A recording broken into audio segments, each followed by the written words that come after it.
Good afternoon, Radloff Middle School. This is your proud principal, Ms. Callahan, coming to give you some updates regarding our next steps this upcoming week. I'm going to share my screen with you here shortly, but I am excited because we are on the brink of bringing back some students into the building.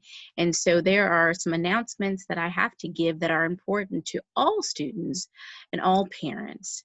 Please note that it is my plan to have this announcement translated, so I will pause from time to time just to ensure that the person who's translating is able to capture all of the thinking. So I will go slower than normal, than I would normally speak, in order to give the person an opportunity to catch all of the information so that they may translate it to a Spanish version. So while I am doing that, I'm going to pause and go into sharing my screen. So it has been a long time since we've had activity inside of our school, and with Gwinnett County's announcement that we would be doing a phase-in return to school, we have some students who will be returning to the school this week based on the parents' choice.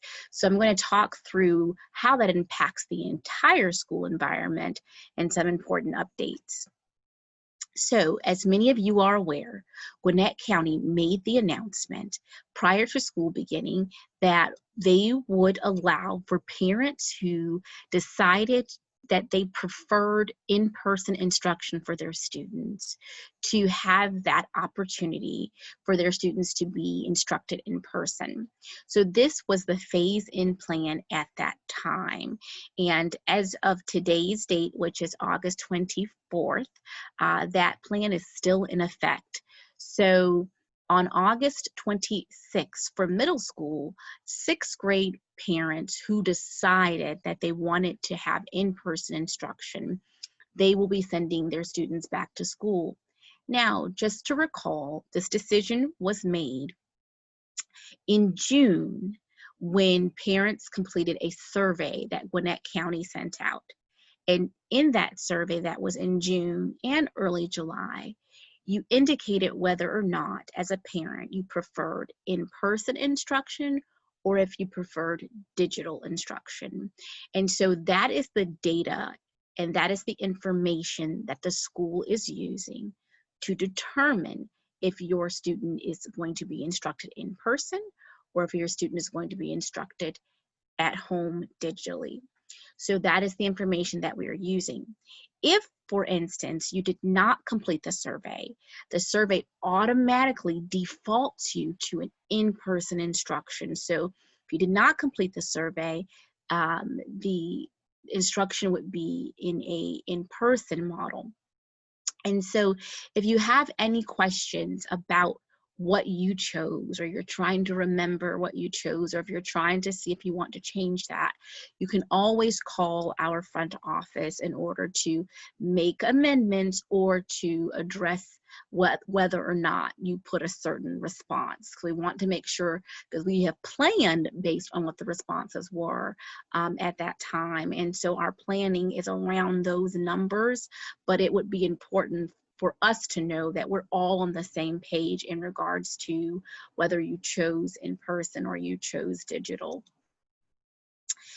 Because this shift is happening and we're having students being instructed in person as well as students being instructed digitally, we've had to make some shifts in our schedule. And part of that is that our current schedule for digital learning begins at 9 a.m. and that does not work for in-person instruction because of transportation. Transportation sometimes is not getting students to school until 9:15 or so, and because we have transportation needs, we are able to start our school day around 9:20 for sure, but not 9 o'clock. So we've had to make some adjustments in our master schedule to capture these changes. So I just want to go through some of those changes with you. First of all, just where can you find your student schedule? I've gone through this a couple of times, but when your student logs into the Gwinnett County website, which is www.gwinnett.k12.ga.us, they go to My Student View. And from there, because the platform looks a little bit different, I think as of today, the platform now looks like this again. But if it looks different the next day, just know that they go to My Student View, and these are two different possible ways that they may see that. Just to clarify, we are going to be putting a new set of schedules onto our website, and the new schedules reflect both digital and in-person considerations. So we know that we have about 50% of our students coming in person, and about 50% of those students are staying at home doing digital instruction. So our new master schedule basically takes both of those and looks at them to see what students need to be doing at what time. So I just want to make sure that everybody understands that when you pull from My Student View, your schedule is the kind of technical schedule that's in what we call Student View, Teacher View, or Synergy, whatever name you want to go by. But we are matching periods. And so on our schedule, the periods are listed here in this kind of beigeish, pinkish side. It has the actual periods. And you have to match those periods to the period that's on the actual master schedule. Just want to kind of show that. You see 3 and 4, that kind of is there. And then you look for 3 and 4 here, and it tells you what the student's doing, just so we make sure we're aligning those things up. I know it's a little complicated to understand, but just want to make sure that we have the opportunity to line those up. So here is the schedule for 6th grade. I'm going to pause just so you can look at the schedule. These will be posted on the website, but I'm going to pause just to give you a moment to look through it.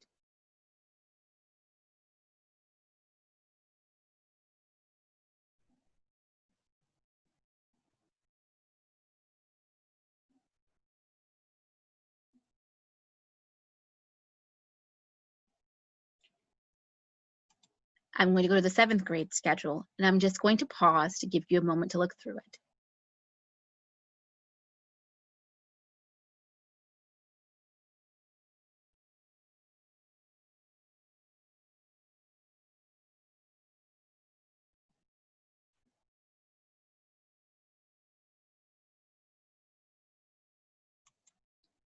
And the 8th grade schedule.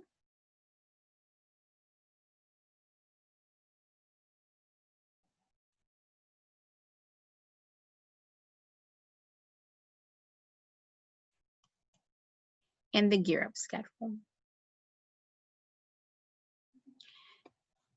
One thing I'm going to go back to show you is that essentially for 6th, 7th, and 8th grade, homeroom is for in-person only. At that time, when we're trying to get students off of the bus and into their homerooms, digital students are not required to have started their day as of yet. They won't start their day until 9:30. So that's a half hour later than they started before, but it allows us to get the in-person students off of the bus situated into their correct spots. So just to kind of note that through August 31st, that's up through the end of August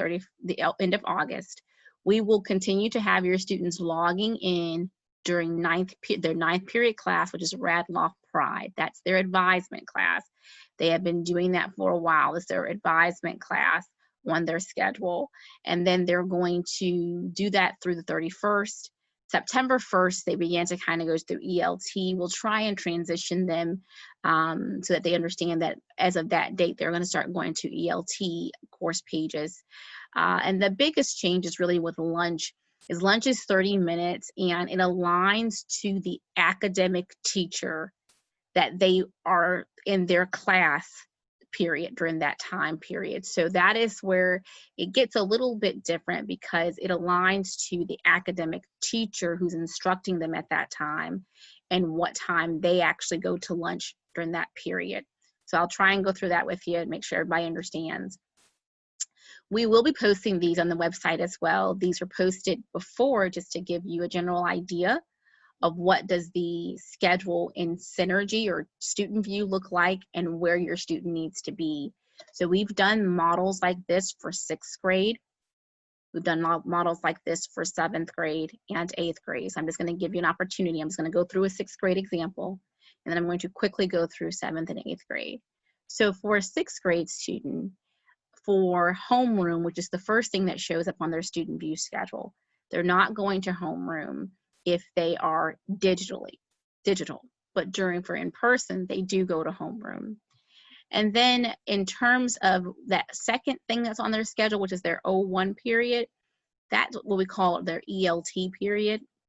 And that ELT period won't start until September 1st. So they should not go into that if they're digital learners. And if they're in person, we'll make sure that they don't go to that class. We'll clarify that for them. And then also for their first period class, for their first time that they actually log in, it would be 9:30 to 10 o'clock. So even if they're on campus between 9:30 and 10 o'clock and digital students, they will have Radloff Pride Monday through Friday until August 31st. And then August 31st, we shift after that date. Actually, after August 31st, we shift to doing ELT and Radloff Pride through advisement. I'll explain that later. But just important that you know that your students at 9:30, if they're digital learners, should be logging in to their 9th period class. Once again, that's their advisement class. That is different because they used to log in at 9 o'clock. It used to be 9 o'clock to 9:30. They would log in to Radloff Pride if they were digital learners, but it's different now in that they're going to log in to Radloff Pride or their advisement at 9:30 to 10 o'clock. So that is a difference that everyone, 6th, 7th, and 8th grade needs to note because it's a thing that's going to affect all of your schedules. Then again, so this just gives you an opportunity to see that. I'm going to go back to 6th grade because I don't want to forget to talk about lunch. So for lunch, it used to be a designated kind of time for 6th, 7th, and 8th grade.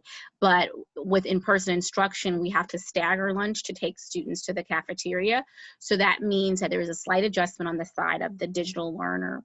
And the digital learner in this case would pay attention to what the lunch schedule says. And so I'm going to go to the lunch schedule to kind of show you. For this student, they go to lunch during their 4th period, so period 4, or with their academic 2 teacher. So this student's academic 2 teacher shows to be Miss Harvey in this situation. So we would look on the lunch schedule to see where is Miss Harvey's class at, because that's her 4th academic teacher.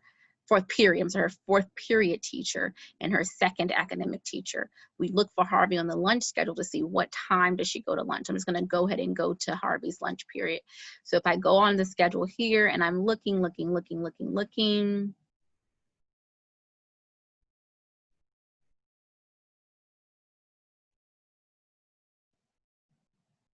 I see here, after looking for a little while, at 11:35 to 12:05, there's Miss Harvey's class. She goes to lunch. So that is the time that if I'm a digital learner, I'm going to have lunch between 11:35 and 12:05. That's the time I'm going to situate my day. I'm going to go back just to make sure that 7th and 8th grade has an opportunity to take it in as well. So this is the 6th grade schedule. We've placed times out to the left, along with what period does it align to, and also what academic teacher it aligns to. The other thing that's important to note beyond the homeroom switch and the advisement switch is that connections is now going to, for consistency for in-person and digital, Connections is going to meet if it's a Connections A class, meaning the first connection on a student's schedule. So in this case for 6th grade, it is their 03 period. I'm sorry, it is their 05 period and their Connections A class. They will have that class, their period 5 class, on odd calendar dates only. So only on the odd calendar dates. So if it's the 1st of the month, if it's the 3rd of the month, or the 5th of the month, they would have that Connections A class, meaning that first Connections class. And then the second connection class for this student happens to be band. And so that student would have that Connections B class, that second one, only on the even calendar dates in the month. So only on the even calendar dates in the month. So that's 2nd, 4th, and 6th of the month, and so on and so forth. Once again, if their person is in person, they will go to homeroom. If they're digital, they will not go to homeroom. This does cause a shift to the start time for a digital learner, where they would not start the day until 9:30 till 10 o'clock. This also makes a shift in connections classes. Just a reminder that students would go to their first connections on odd calendar dates and their second connections on even calendar dates. And their lunch period now aligns to the class that they actually have lunch. So in this case, for the 7th grader, they have lunch during their academic 1 or period 4 class. So we're looking to see who's the teacher that they have for the academic 1 or their period 4 class. And then they actually go to the schedule to find that teacher on the lunch schedule. And that's the time that they have lunch. I'm just going to pause to give you time to look at this.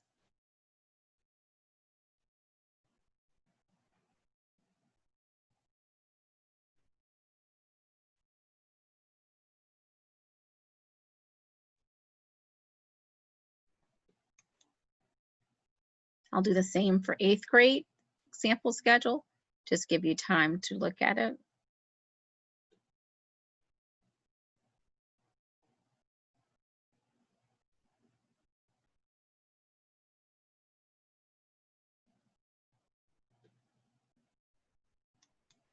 And this is just the master lunch schedule with everyone's name on it. Please note that there sometimes are 2 teachers going at the same time. So you'll see a slash by the name in order to get that teacher. So like in D'Souza / Lee, those 2 teachers go together. So just make sure that you're looking on both sides of the slash to make sure that you're not missing your teacher on here, or your student's teacher. It's just a reminder of where you look. So for 6th graders, you would look on your period 4 academic 2 teacher. For 7th grader, you're going to look to see who's your period 4 or academic 1 teacher. That's the person you go to lunch with. And then for 8th grade, you look at your period 4 and your academic 3 teacher. That is the person that you go to lunch with.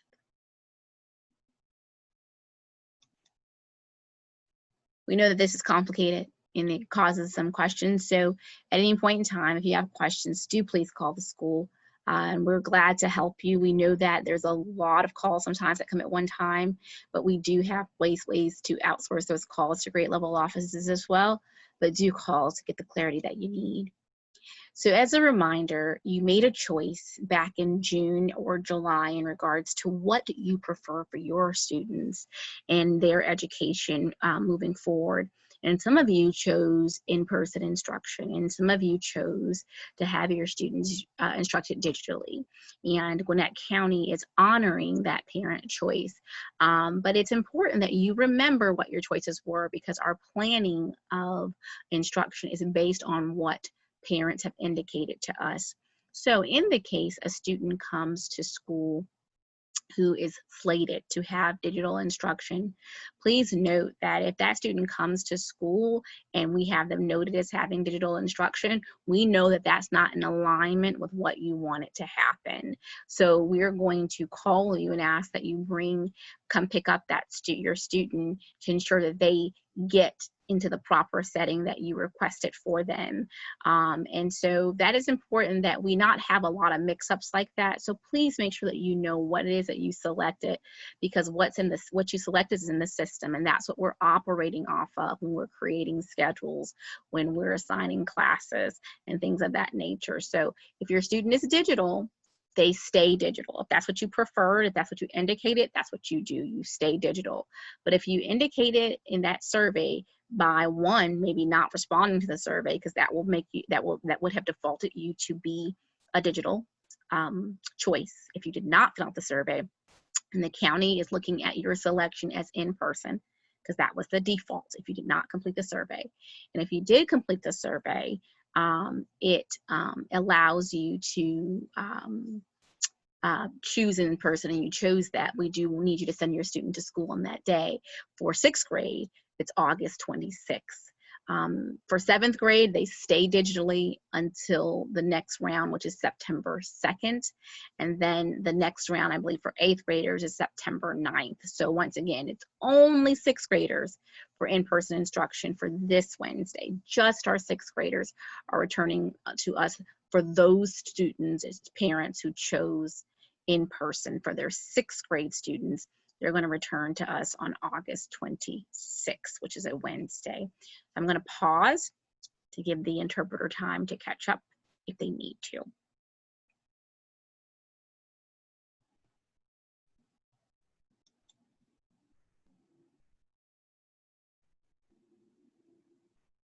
So just to re-emphasize, your choice that you indicated has to match what your child is actually doing. So if your child is indicated to be an in-person student, that they should be sent to the building. If your child, you indicated that you want it digital, do not send them to the building, because we have to have both of those things match what it is that your choices were. So if you have questions about your choice, please do ask those questions so that we can reconcile those differences now as opposed to trying to do it after Wednesday. Please note that for everyone, we're going to have asynchronous instructional settings or instructional sessions on Monday, August 24th and Wednesday, August 26th. And what that means, and that's for 6th grade, that's for 7th grade in Connection. So I apologize if I said everyone. It's not for everyone. It is for our 6th grade, our self-contained students, and our Connection students. And let me also just emphasize this too, because I did not emphasize it before, but self-contained students also have received calls from their case managers notifying you that you are going to be able to send your students, regardless of grade level, 6th, 7th, or 8th grade, to attend school starting Wednesday the 26th in person if it's so your desire. We just want to make sure that we are clear about who's coming and who is going to stay digital. But for self-contained students, and those students, there's a small population of students, but those parents are aware who they are. You should have received phone calls from your case manager about that possibility of coming back on the 26th of August, regardless of your grade level, so that we can address your students' instructional needs if you should choose to have them come back for in-person instruction. So for asynchronous instruction, we're going to have that for our self-contained 6th grade and Connections classes on Monday, August 24th. That's going to allow us to prepare for our in-person instruction and make sure that we are looking at all of our safety guidelines and that we're ready to receive students into the building. Your students who are at home digitally, you still should log on, you still should be working. Your teachers have loaded quality lessons onto the site to ensure that you are still getting instruction. You just won't have a live instruction on that day, but we want to make sure that you do understand you will have instruction. It just won't be live instruction on that day. So please make sure that on Monday, August 24th and Wednesday, August 26th, you still log in as normal. Just note that your teachers will not be doing live instruction via Zoom on that day. It's a balancing act that the teachers have. So as students begin to come back into the building, we know that it may have been typical practice for you to email your teachers if you needed your passwords reset or whatnot. And that's fine for you to email them, but we are really asking you to call the front office and the grade level offices to notify them so that we can get some quick action on it. Your teachers who have students in front of them each period are not going to be as readily available to be able to respond to those logistical things that you may need. So please call the front office and we'll have support staff ready to help you with those logistical things, as opposed to reaching out to your teacher where there may be a little bit of lag time in their ability to respond. to a reset question. Do note that because teachers are going to be delivering instruction in person and also digitally, they'll still have those Zoom sessions open to assist students to answer questions and, to make sure that every student, both digitally and in person, is getting a quality education. But in terms of like the resetting of passwords and things like that, we're going to put those things squarely into other support team members' hands to help your students navigate those things without pulling the teacher into that. We're going to let their focus be on the teaching and learning for digital instruction as well as in-person students. So those logistical things, we're going to try and pull that from them. So please call the front office if you have questions about those.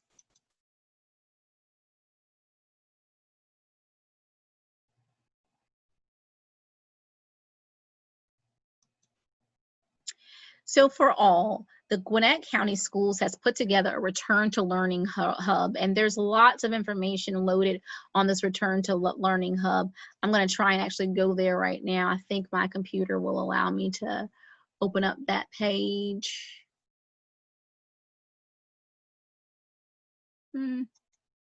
Maybe not. Let's see.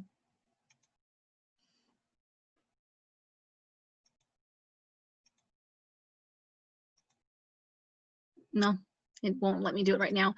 But on the main website for Gwinnett County, there is a Return to Learning Hub, and that return is right here on the main screen. You can see it. The Return to Learning Hub has lots of resources for your students. It gives you information about COVID. It also gives you information about digital learning and how to access technology. It gives you some student-facing resources and parent-facing resources. It also talks about the frameworks for transitioning to in-person instruction. So I just want you to tell you to kind of look through these things. There's information about face and mask coverings, as well as the meal service, as well as protective measures that are going to be taking place in schools and school calendars and things like that. So please make sure that you take some time to just kind of explore this Return to Learning Hub. When you go to Gwinnett County's site, you are kind of immediately shown this hub. We'll also link it to our school's website, but note that there are many resources around for you to use to help you navigate whatever choice you've made, whether it be in person or digitally for your students. I just want to go ahead and go inside of the screen here again and just progress through here to get to where we are talking about the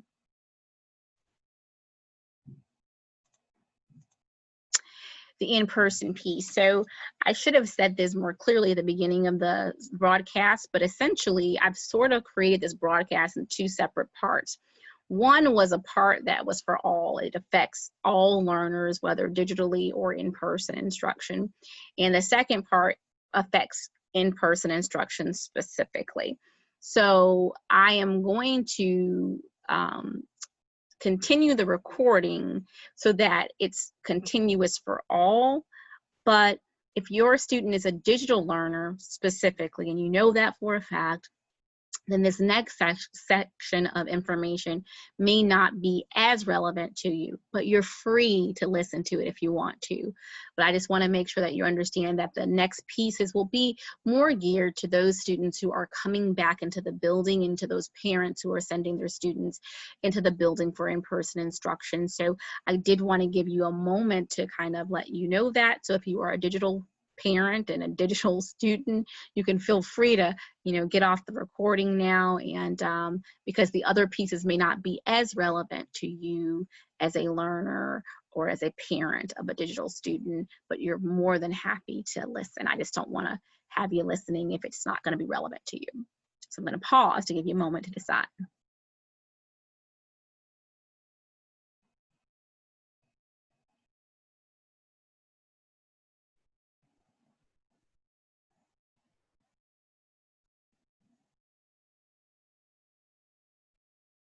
All right. So for all of you who chose in-person learning, first of all, we are excited to have you back into the schools. We know that it has been a long time since you've been there, and things are different, and it won't look the same as it did when you were there last. That is for sure. Our world is very different now. But I wanted to take some time to go through some logistical things in regards to your instruction in the building. The county sent an email to all parents on Friday around 10 a.m. So hopefully all parents have received that communication now. But that email was sent with the intention of notifying you that you had chosen in-person instruction, and as a result, trying to get you prepared for some of the things that we as a school need you to start considering and getting your students to practice and do, so that we can make sure that our environments stay as safe as possible with other people in the building. So once you got that email at 10 a.m. on Friday from the county, our school, Radloff Middle School, sent you a communication too, and it went to all in-person parents. So if you chose in-person instruction or you didn't complete the survey and it defaulted to in-person instruction, where we reached out through School Messenger to send you an email. And the email looked a little bit like this. So I'm just going to take a pause so that you can see it and be reminded of it.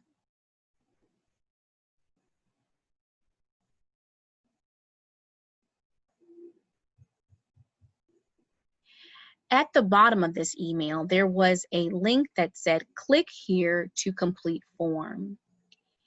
And that link led you to something that looks like this.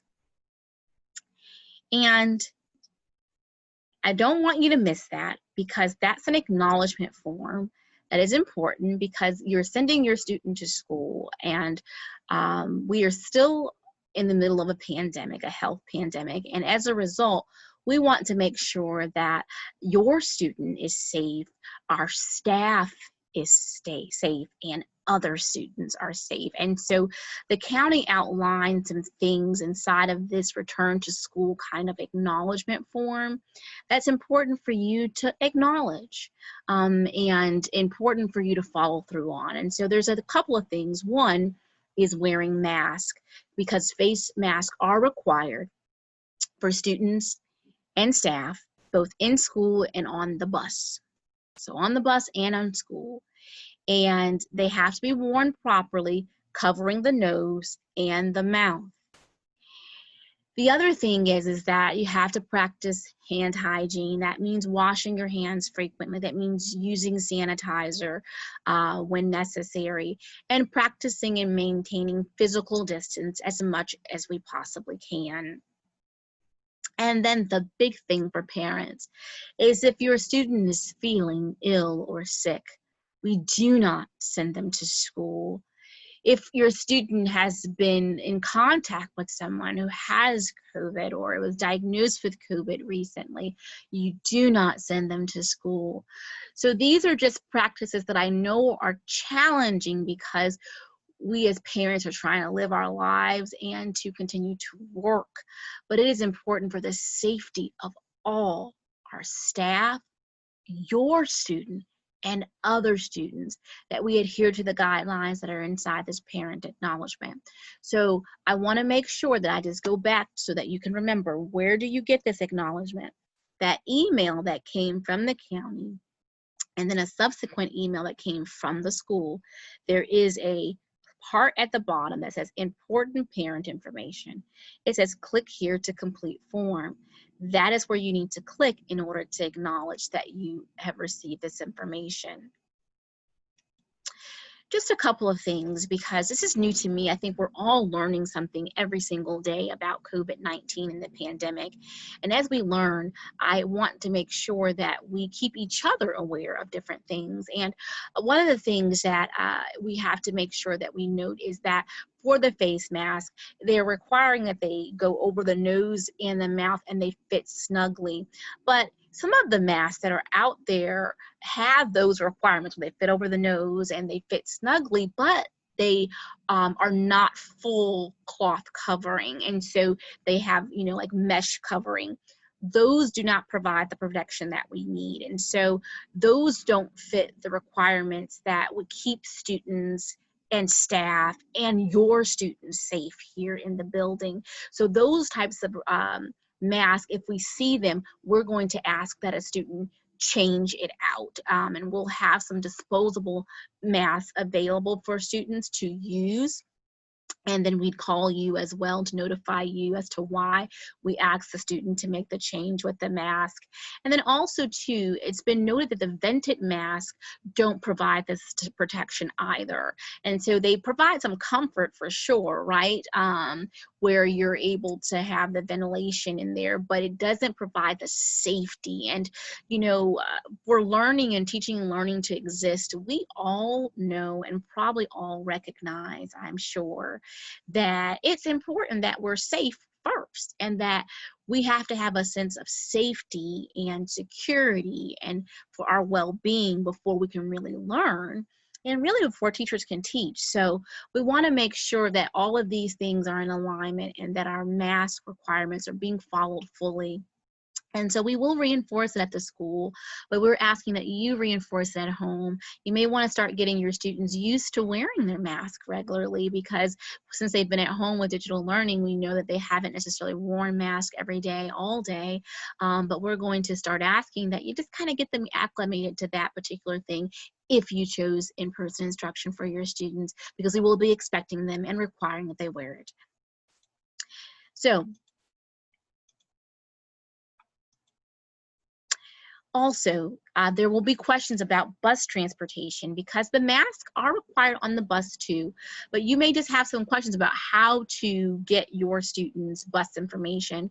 So I'm just going to tell you, if you're on Parent Portal, you would log onto Parent Portal, you would click where it says student information, and then from there, you would go to where it says click here to access. And from there, there is information about the bus transportation where you click there, and it will show you another screen, another 2 screens. I think the rest of it's pretty intuitive. I'm going to stop and just give you a moment to take that in.